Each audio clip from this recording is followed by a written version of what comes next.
There is a new Washington National inside your top 10 prospects.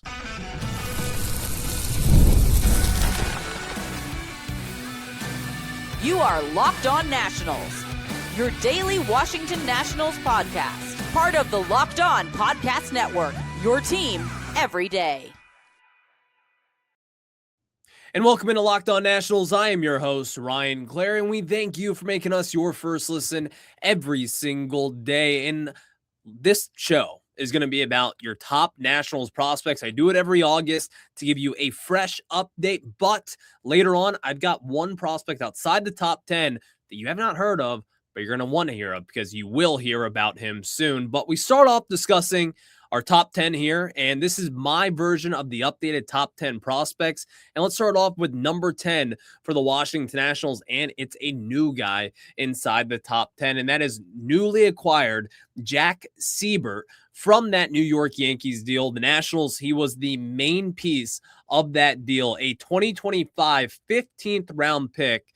And so far for the Nationals, Cebert has been really impressive. And again, he is pitching down in Double-A right now, but I expect that to change sometime soon. Over his first two starts in Harrisburg, he's pitched 8 innings, 5 hits allowed, 3 walks to 10 strikeouts, and so far this season, he's looked really good across 3 different teams, 2 different levels in High A and as well as Double-A, of course for the Nationals and as well for the Yankees. And I just feel as if that this is a prospect that I love. I love the safe prospect. I want to take the big swings on guys, but I also like having someone that you kind of know what he already is. And to me, I think we kind of know what Jack Cebert is. I think he's going to be a steady rotation piece for the Nationals, and I think that's kind of his ceiling, but also his floor is like a 6 starter, but also like that Brad Lord type where you're coming out of the bullpen and eating innings. I like the potential that Cebert brings, number one. And then number two, he's a Yankees pitcher. And with Cebert, for being a 15th round pick, the guy's really mature in his pitching game. Has a 4-pitch mix, a slider that's been really good so far in the minors, and then a fastball that he can mix in pretty relatively as well. I just like the 4-pitch mix of throwing a fastball, a curveball, a slider in there, and also a cutter. Coming from the Yankees organization, like, he's not the biggest name guy. Again, he was a 15th round pick last year. But he's also someone that has worked his way up through the system, and the Yankees are very high on him, and they weren't just going to give him up for nothing. And also, I think this Nationals group, they're also very high on him. According to MLB.com, he is your 14th ranked prospect, but for my list, the Locked On Nationals official top 10 prospect list, he comes in at number 10. And it's because I think he's so safe, and I know what he's going to be. This is going to be a good major league pitcher, whether it be a back-end rotation piece or it's a long inning relief guy, or maybe he comes in and can dominate out of the bullpen and become a setup man. I don't think he's a closer, but I think he has that potential to be a good major league pitcher for years to come, hopefully. So that's my number 10 guy. Let's get to our number 9 for the Washington Nationals. And my number 9 is Miguel Seme Jr., the 2025 4th round pick out of high school. He came in this season as one of the more intriguing prospects because when you have Susana sideline, Travis Sykora sideline, it's like, okay, like where's these young pitchers and where can we kind of get our void of missing these younger prospects? Well, that comes in talking about Seme rather, but in 21 starts this year across Fredericksburg and as well as Wilmington, he's now put up a 3.31 ERA in 118 strikeouts in 65 and a third innings pitched. That right there just tells you a lot of the story with Seme, and I love the potential and I love the makeup. I love everything about Seme. I think that he is someone who has the upside of being like a number 2, number 3 in a good rotation. Now, here's why I don't have him as high, maybe as some others do. On MLB.com, he's a number 10 guy in the national system. Fair. I have been to number 9. And I think that Seme is someone that can touch easily 100 all the time. He has a really impressive curveball and a slider, but that fourth pitch is kind of what's holding me back a little bit. Here's the good news, though. He's 19 years old. He's got plenty of room to develop. Travis Sykora is a guy that developed in this system. Now, it was under Mike Rizzo, but I think this group is a lot more hands-on when it comes to player development. And I think you'll be able to see Sime really take that step up in this organization. So he is my number 9 guy for this team. And I think that he is someone that, again, at a 6'4" frame, a big presence on the mound, if he can stay healthy, it's not crazy to suggest that this is someone who will be in your rotation in 2 years from now. That's how quick of a riser I think that this kid can be. And he just turned 19 years old this past May. So he is still a very young prospect, very raw, but he's putting up really good numbers so far in high A. He is definitely one of my favorite prospects to watch moving forward. But speaking of, this is a guy that could affect this team in like 9 days from now. My number 8 prospect for the Washington Nationals is Luis Perales. Now, Perales is ranked right now number 12, according to MLB.com. But I think that here's my philosophy when it comes to a lot of prospects. When you're close, it's obviously you could kind of go into this thing and really figure out what exactly he is. And I think Perales, it's pretty projectable what he's going to be. Like a 3-4 starter in this rotation and a pretty safe arm, but also still has some really good upside. And coming off last season with Tommy John surgery, obviously the Red Sox traded him to the Nationals this year for Jake Bennett. And Perales, while he started off really slow in this organization, he's really started to pick it up, especially over his last 10 outings. Now, here's the thing that's really interesting about Perales, outside of his really good pitch mix, in my opinion. Number 1, has a fastball that can go up into the upper 90s and sit there pretty casually. Number 2, has a really developed cutter and a splitter as well. And that fourth pitch is his slider that you would like to see him kind of work on a little bit. And maybe that's kind of what's holding up the Nationals from calling him up to make his debut. But here's the interesting part about Perales right now. I don't know if people have been really keeping tabs on this, but he has been coming out of the bullpen a decent amount as of late. Over his last two outings, he has come out of the bullpen and pitched 2 innings. Is that an innings limit for Perales? I think it could be, because he did just get Tommy John surgery 2.5 years ago. So he's relatively raw coming off of it. That's number 1. But then number 2, I wonder what the Nationals view him long term and just how high they are on him. Now, I tend to believe that they're very high on him, but I think that if you ask scouts around baseball, they may say, he's a good pitcher and a good pitching prospect, but how good is he exactly? And I think that's kind of the question that a lot of baseball people are really wondering about his ceiling there. And can he stay healthy? And is he really a starter? Because at first I was thinking, well, maybe he's going to be a bullpen piece. But now after seeing him, I'm pretty confident that this guy is going to be a starting pitcher in the Washington Nationals this September, in literally 9-10 days from now. Like, that would be the first move when it comes to September 1st and the rosters expand. You call up Luis Perales, and that's it. So he's my number 8 guy in the system. Let's get to our number 7 guy here, and it is the 2026 first-round pick by the Washington Nationals, Chris Hacopian.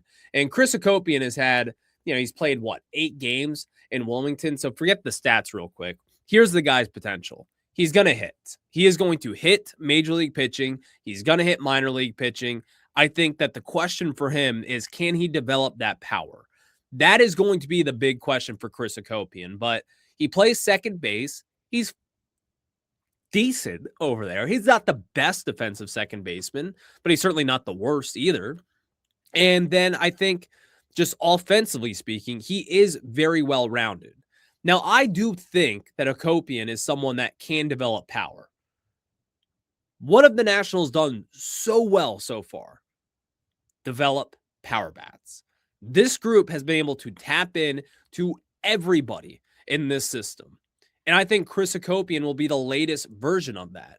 He is a very talented prospect that has legit like 65 65 grade hit tool, in my opinion. I'd even maybe throw it up to a 70 at times. And he's got a 50 grade power. I think that could probably get bumped up to a 55, potentially a 60 if he reaches his ceiling. And then he's a decent second baseman. Like, not many second basemen get drafted, but he's clearly drafted because he's got that high quality bat. Now, we'll see kind of how he finishes out the season. I'd be interested to see just kind of how it develops. Can he develop that power now? Is that something that the Nationals will be into? I guess we'll just have to see, but I'm really high on Chris Hacopian. That's why he lands on my latest updated top 10 prospects as the number 7 guy in the system. And the only reason why he's not higher on this list is, well, the Nationals have 6 guys that I think everybody should be very excited about, because now we're starting to talk about some superstar potential. And yes, you heard it here first. 6 guys who I think could be stars in the major leagues. Let's talk about those guys right after this. I was juggling a couple different apps the other day, and then I realized to myself, why don't I just use our friends at Clutch Parlays? Because that is their expertise. Instead of going to multiple different apps to check different injuries and betting lines, I can see it all in one with our friends at Clutch Parlays. And a little bit of bonus there is they give you data to back their bets. Maybe you want to do a double for a star player that night. They can give you the percentage of what they hit on for that exact bet. And that's why I love our friends at Clutch Parlays. But here's the offer for you. Find the best line and build smarter parlays. Track every bet and make more informed betting decisions, all with ClutchParlays.com. Right now, Clutch Parlays is offering a great deal for Locked On listeners. Your first month free on a monthly plan. They want to make sure that you get a real chance to try it out and see what it can do for you. Go to ClutchParlays.com today and use code Locked On to claim it. ClutchParlays.com. Bring together live odds, line shopping, predictions, bet tracking, analytics in one place so you can bet with more confidence. And now let me tell you about our friends over at Dose. And can we talk about the one of the most underrated organs in your body? Well, it's your liver, and it's your body's filter processing everything you consume and performing more than 500 functions per day. It's involved in the things like energy production, digestion, fat metabolism, and vitamin storage. So it's doing a lot of work behind the scenes. And that's why giving your liver daily support can be an important part of building healthy habits. Dose for Your Liver is a clinically backed liver health supplement designed to support your daily liver function, and it's unlike another capsule or powder that we all use, are used to use, but now you get a drink and it's just a shot of thing. It's zero sugar, there's zero drunk, there's no artificial things in there. It is perfect, making it an easy addition to your daily routine. I add it with my morning coffee and I love it. So of course you can check out Dose on Amazon or wherever you get Dose. Ready to give your liver the support it deserves? Head to dose.co/LockedOnMLB or enter code LockedOnMLB to get 35% off your first subscription. Your body does so much for you. Let's do something for it. That's DOSEDAILY.co/LockedOnMLB for 35% off your first month subscription.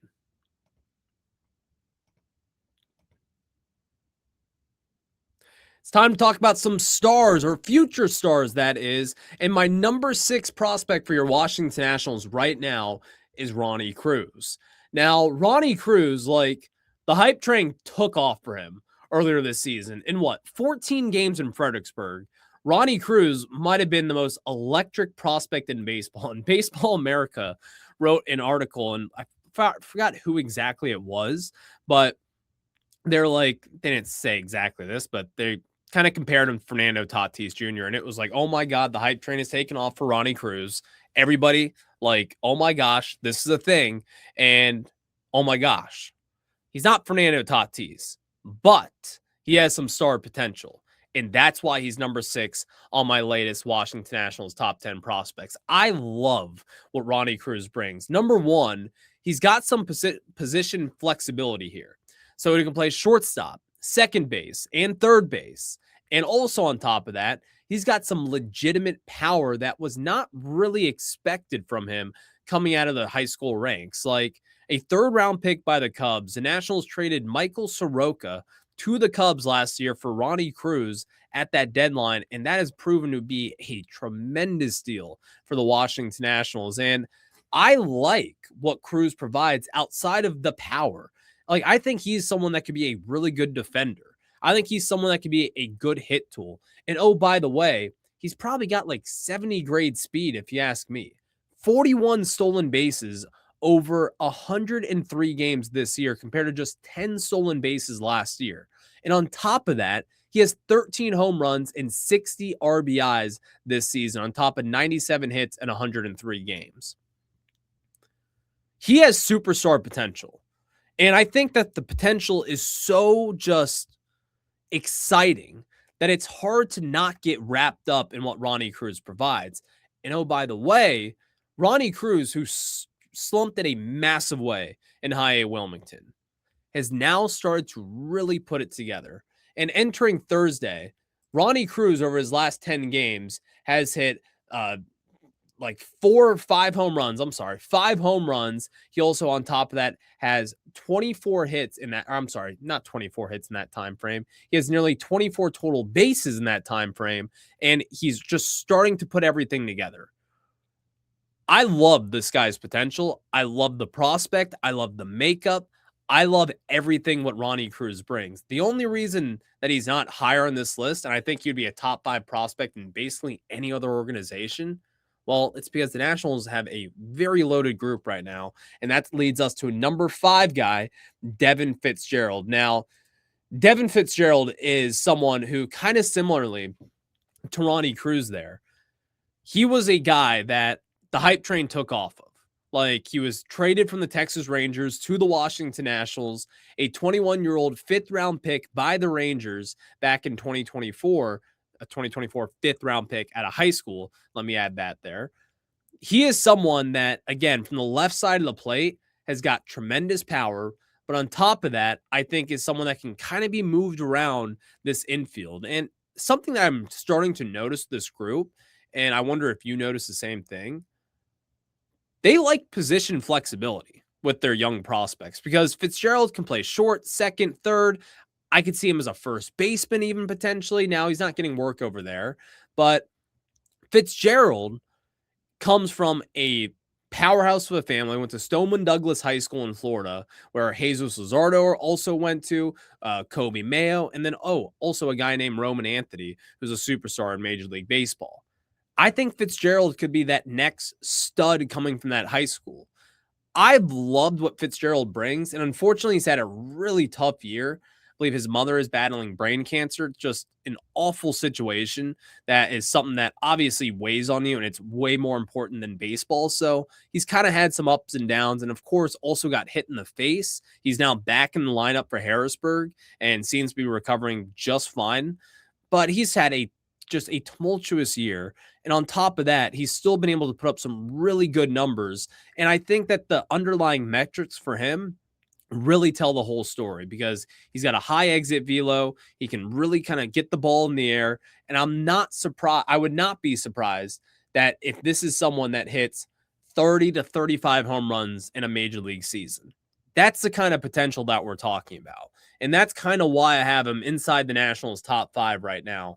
I love Devin Fitz-Gerald, and I love what he brings. I love the makeup. He's one of my guys in this system. But let's get into the number 4 prospect for my updated top 10 of the national system, and we bring ourselves to Jarlin Susana, who kind of dropped a little bit here for the Washington Nationals, but no need to fear. I think this guy's going to be really good.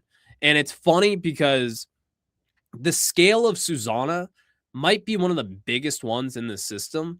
Like, his ceiling, I think, is going to be a star pitcher, like a number 2 rotation piece guy. And that's kind of what he provides. 6'6", he throws 102 miles per hour. He's got a devastating slider, and he's 21 years old. And the sky is, or 22 years old. I'm sorry. And the sky is the limit for Susana. Now, he's gonna have to find some command. And coming off the shoulder surgery from this past off, or the lat injury, I'm sorry, from this past off season, kind of took a little bit of a longer time to recover than what I expected. I think the Nationals were probably just playing it safe, but he's finding himself back in high A. And over the years, he's really started slow each of the past 2 seasons, but has really picked it up in the second half. And right now, over 2 starts with Wilmington, hasn't looked all too great. But again, getting back in the groove of things, only has pitched 3 2/3, has given up 3 hits, 3 walks, and 6 strikeouts in that time frame. It's nothing to look too deep into. It's been 3 2/3 innings pitched so far, but I've really liked what Susana brings. I love the potential, and he's one of those unique pitchers that you just don't really get to see all too often. And that's why he ranks as my number 4 guy, which then leads us to also our number 3 guy. But I'll tell you who that is right after this.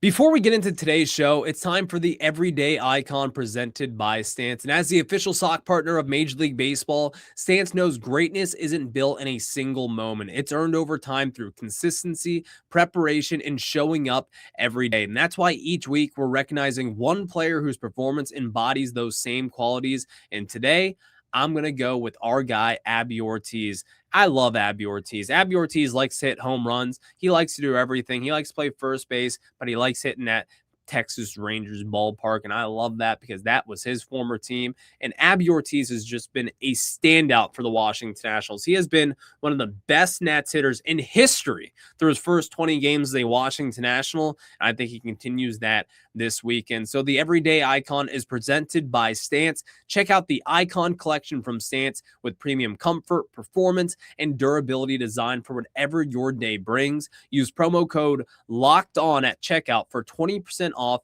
your purchase. Stance, the official sock partner of Major League Baseball. Learn more at stance.com. And now let me tell you about our friends over at 5 Hour Energy. And I've got a sweet tooth just like everybody else in today's world. And you know how tough it is to knock it off, but with 5 Hour Energy and their new 5 Hour Energy fruity rainbow flavor shots, I can do this. No questions asked. And it's 0 sugar treat. That's the best part about it because it makes me feel as if I'm having that sweet tooth while also giving myself some energy throughout the day to do my podcast, my full-time job, and just be everywhere all at once. It's become my go-to when I want something sweet. Also, it's replaced my morning coffee because I need that sweet stuff in the morning, but I don't need to have that when I have 5 Hour Energy. It makes me feel like I had that sweet stuff to get the day started and give myself some energy. So get candy flavored chaos with fruity rainbow 5 Hour Energy shots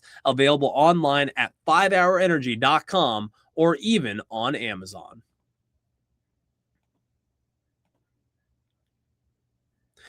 We have gone through our top 7 prospects. Let's do our last final 3 here. And just to wrap up this list here, number 10, Jack Cebert. Number 9, Miguel Sime Jr. Number 8, Luis Perales. Number 7, Chris Hacopian. Number 6, Ronny Cruz. Number 5, Devin Fitz-Gerald. Number 4, Jarlin Susana. And number 3, we've got Travis Sykora. Now, previously, he was my number 2 guy, and really, you can't go wrong there. I love Travis Sykora. It's been unfortunately, I think that if he was healthy, there would be a chance that he might even be your number 1 prospect in the system.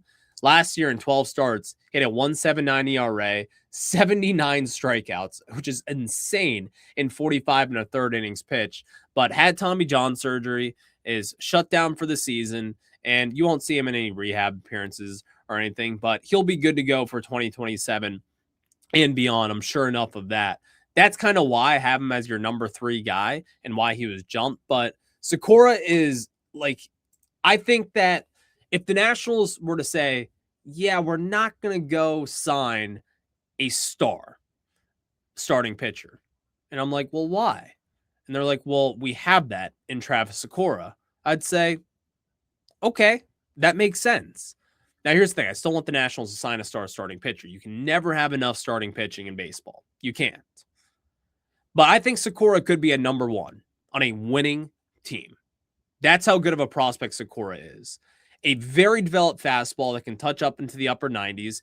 A wicked splitter that you don't really see develop too much for a younger guy like himself. and a really devastating slider as well. Also on top of that, for a younger guy, really good control and just command of the zone. I love what Sykora brings. He's my number 3 guy, and he's only dropped really just because I haven't seen him in a while. But even then, if someone were to say that he might have the highest upside in the system, I think you can make that case. He's that good of a prospect. It's unfortunate that obviously he's dealing with Tommy John, but as much as we talk about how big of a presence that Susana is, Sykora is also 6'6", 230 plus pounds. Like, he is a big guy out there on the mound. Throws some heat and just reminds me of just an old school pitcher with his mechanics. It's very interesting, and I'm really excited to see what this group in particular can do with Sykora down the road, because heavy on analytics, heavy on development, he will be a really fun guy to watch for this team. But that leads me to my number 2 prospect, and it's Seaver King. Seaver King, now, does he have the potential of guys like Sykora or even Devin Fitz-Gerald or Ronny Cruz? I don't think so, but I'm starting to think that he is a just well-rounded, very good major leaguer that could definitely make a major league impact. He has had a career year across AA and AAA after having a very disappointing 2025 campaign, kind of prematurely being put up to AA last year. He crushed AA pitching, and now he's crushing AAA pitching, and now he should be crushing Major League pitching as well. I am ready to see Seaver King. I think he is Major League ready. I think he's got a very high ceiling. I think he's got a pretty high floor as well. And I think that he will be an impactful major leaguer for years to come. Now, I will say this. I think if Sykora and Susana were healthy, I'd probably have them ahead of King. But I've seen a healthy version of King this season, and he's been incredible. And I don't think that I talk about him enough. We'll be talking about him a lot over the next week or so, because I'll be begging to call him up every single day. But he's my number 2 guy in the system. I think he's got a little bit more power than what people think. He can hit for average. He can steal bases. He plays anywhere in the infield. He can even play the outfield if you really want him to. And that's just the kind of player that he is. He's a really good defender. And yes, you're going to point at the errors or whatever. This guy will be a good major league defender wherever you stick him in the infield. I believe that wholeheartedly. And if he was your shortstop tomorrow, I'd feel great about where he is. So I think Seaver King's your number 2 guy, which leaves us to our number 1 prospect in the national system, and that is 18-year-old Eli Willits. Now, he's kind of been in a slump in Wilmington. That doesn't matter. The kid should have graduated high school 2 months ago. Come on. Eli Willits has been a stud for the Nationals, an absolute stud. I think that he is a 65 grade hit tool. I think at this point, at 18 years old, you could probably give him a 60 grade power tool as well. I think he is a 65, 70 grade runner, and I think he's a 65 grade overall defender with a good arm. He is going to be the number 1 prospect in baseball eventually. It's not going to be this year, but he will certainly rise in that list. He is top 5 pretty much consensus across the board. He's behind Madej. He's behind Leo Dave Reese and Franklin Arias. And then that's where Willits sits at number 4 in Major League Baseball, according to MLB.com. But Willits will be the guy to really rise to this thing eventually. I think he's the face of this whole operation. And my gosh, did Mike DeBartolo get that pick right, taking him number 1 overall this past year in 2025. It was a very surprising pick, but the Nationals have really started to prove themselves right as he looks to be a star for the Washington Nationals. So I'm excited for Eli Willits. But just to wrap up this list, number 10, I've got Jack Cebert. Number 9, Miguel C. Jr. Number 8, I've got Luis Perales. Number 7, Chris Hacopian. Number 6, Ronny Cruz. Number 5, Devin Fitz-Gerald. Number 4, Jarlin Susana. Number 3, Travis Sykora. Number 2, Seaver King. And your number 1 overall prospect is Eli Willits. Now, here's a guy that I promise you I did want to talk about real quick, because I always like these deep sleeper prospects that you're going to have to watch for moving forward. How about I give you a guy that you've probably heard us talk about from time to time, but he's a guy that has still been relatively slept on. Marconi German, who is an international draft or international signee back in 2025 for the Nationals class, and he wasn't the top guy, but man, has he produced like it. And so far in rookie ball, down for I would imagine he might get upgraded to Fredericksburg here relatively shortly.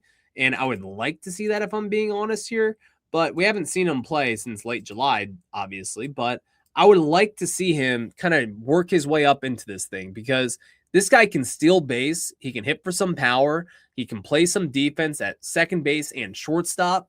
He's just an interesting prospect to watch. And seeing him down in West Palm Beach, he's a lot bigger than what his frame looks like. They said he's 5'10" and 170 pounds on the website, but he seems a lot bigger than that. He plays larger than that. Like, he is just a prospect to watch, especially when we talk about guys breaking out. So he's the kind of exciting guy that I think could be next up for the Washington Nationals. So let me know what you think about this whole thing.